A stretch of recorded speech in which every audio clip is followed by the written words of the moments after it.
Jeremy, welcome. Thanks, Laura. I'm really glad to be here. Excited to talk about wildlife today. Thanks. So you were until recently on the New Mexico Game Commission, and I just want to start with some basics. What is the New Mexico Game Commission? Well, when I was still on there until a couple of weeks ago, I took to calling it the Wildlife Commission because game has become a little bit of an outmoded term to a lot of people in New Mexico, but it really started in 1921, 101 years ago this year, to protect the wildlife species in New Mexico. And at that time, the major threat was unregulated hunting, that we had commercial hunting. And so to kind of get that under control, create science-based wildlife management, people at the time really rallied to create a system that brought science forward, but also brought public input forward, and created what's called the New Mexico Game Commission to oversee the New Mexico Department of Game and Fish, which is our state wildlife agency. Governor Michelle Lujan Grisham recently removed you from the Game Commission, and we're going to get to that in a minute. But the commission focuses, a lot on hunting and fishing, but there's also some other issues that affect kind of everybody or the public as well. Can you touch on some of those? Like, for instance, I remember the state's participation in the wolf reintroduction program. Is kind of an issue that draws a lot of attention whenever that comes up. But what are some of the other ones? Well, sure. Yeah, there's a State Endangered Species Act, and the Department of Game and Fish is the one that is responsible for recovering species that are in trouble. And that can be everything from the Texas hornshell mussel to the lesser prairie chicken to gray wolves, the Mexican wolf in New Mexico. So setting those habitat conservation plans, going out, getting public input, making sure everybody's voice is heard, but that science is really the driving force as well. And so what the Game Commission does is we'll set rules and regulations around, take of animals and habitat projects, how we spend money to restore habitat and bring back species.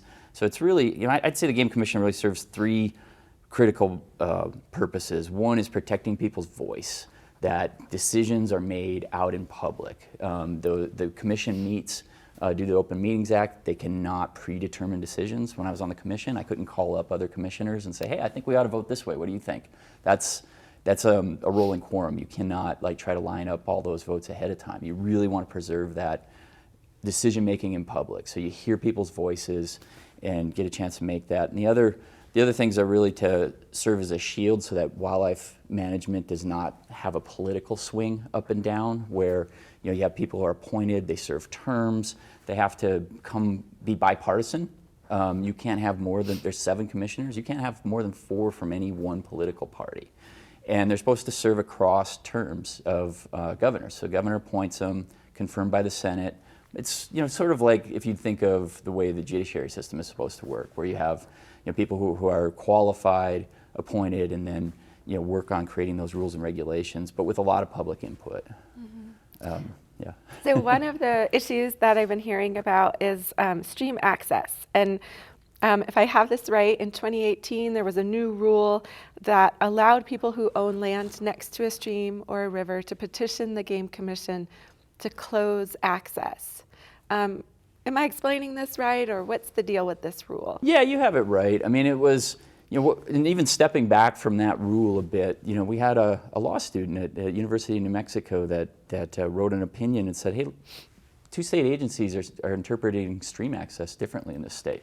The Environment Department is giving guidance to people who want to go float New Mexico's rivers and saying, not only can you touch the bottom of the stream when you're floating, if you hit an obstacle, a tree or something, you have a legal right to go around that and portage around it, because our water is publicly owned and you have a right to float it. And if you touch the bottom in the incidence of that's okay, but the Game Department, which I was responsible for overseeing there for a period of time, they just told people you can't touch the bottom, and they gave a completely different guidance. And so the law student at the time said they thought the Environment Department was right. And so Lucky Varela, who was a representative who grew up in Pecos, he asked for an opinion from the Attorney General and said, who's right here? The Attorney General, again, kind of sided with the Environment Department idea, but the administration at the time did not pass the rule that would have been back in the Martinez administration, like you said, passed a rule that landowners could petition to close off sections of stream. Okay. And so when I came on, that rule was still in place, and we had several petitions come in, and we ended up denying those petitions. We didn't think that that it was right to close those streams based on the facts of the case. And the Supreme Court has now taken it up. They're the right entity to determine constitutionally, is there a right to travel along our public streams or not? And so they will take up that position now. But the landowners who had petitioned for those, obviously had very strong opinions, and but there's a lot of public input as well on it. So, like I mentioned, Governor Michelle Lujan Grisham recently removed you from the Game Commission.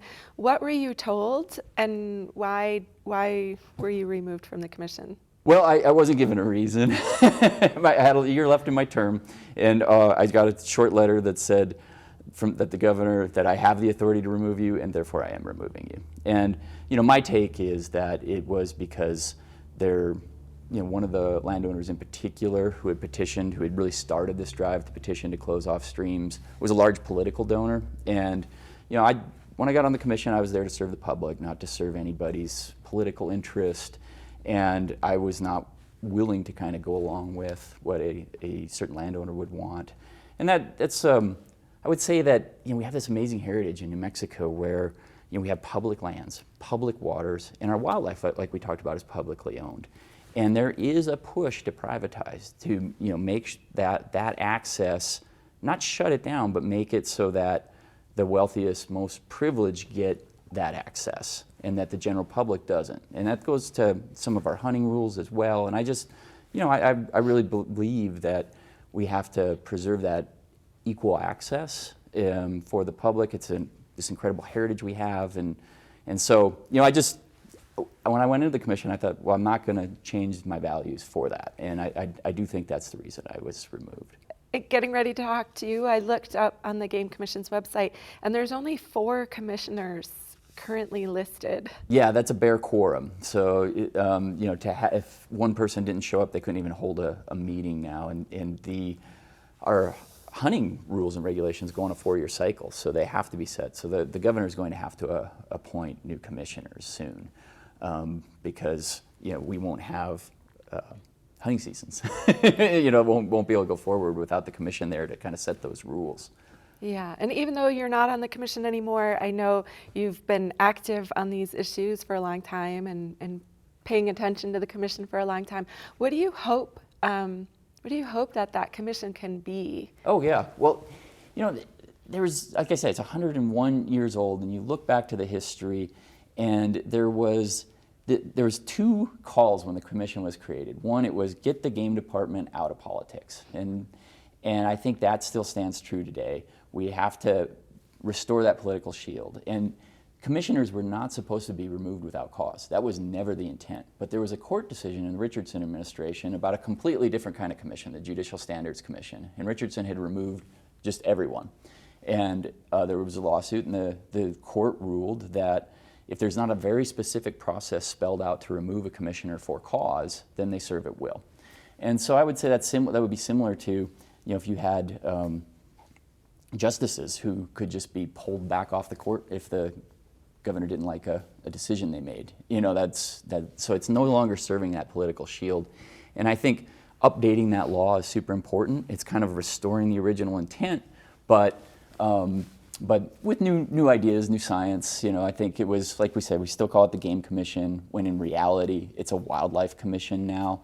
And so we need to update that.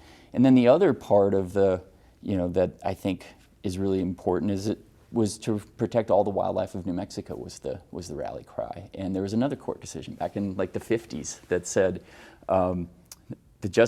reading Supreme Court decisions isn't usually super exciting and fun, but this one is a little hilarious. The justice who wrote the state Supreme Court decision said that we can't let the commission protect any wildlife species it want. My God, they could protect jackrabbits. And say jackrabbits are a game species. Well, now we have an endangered species of jackrabbit, the white-sided jackrabbit, that the commission is doing a lot to try to protect. And so restoring that original intent, we have just a patchwork of protection. Some reptiles are protected, some kinds of birds, but we have species that are in need, that are declining, that the commission cannot necessarily protect. So I think the legislature, I would say, needs to take action on two things that just kind of restore the original intent with new knowledge, and that's that commissioners can't be removed without cause, because you do need that political shield. And then for wildlife management, so science guides it, but we have a lot of public input. And then the other part is, kind of modernizing that it's not just about game species, that it really acknowledging that it's all our wildlife that the Game Commission or Wildlife Commission is responsible for overseeing. Right. Well, thank you, Jeremy. I really appreciate you joining me. Yeah, thanks. It went by quick. Thanks, Laura. We asked the governor's office for comment about best box removal from the commission. Press Secretary Nora Myers-Sackett said there was a, quote, disagreement of mission, end quote, unrelated to stream access. She said the governor respects and appreciates Best Box, quote, dedicated years of service and advocacy, end quote, and said they plan to fill the outstanding vacancies before the next Game Commission meeting. We called the department to find out when that meeting will be held. It'll be sometime in February, but right now there's no date.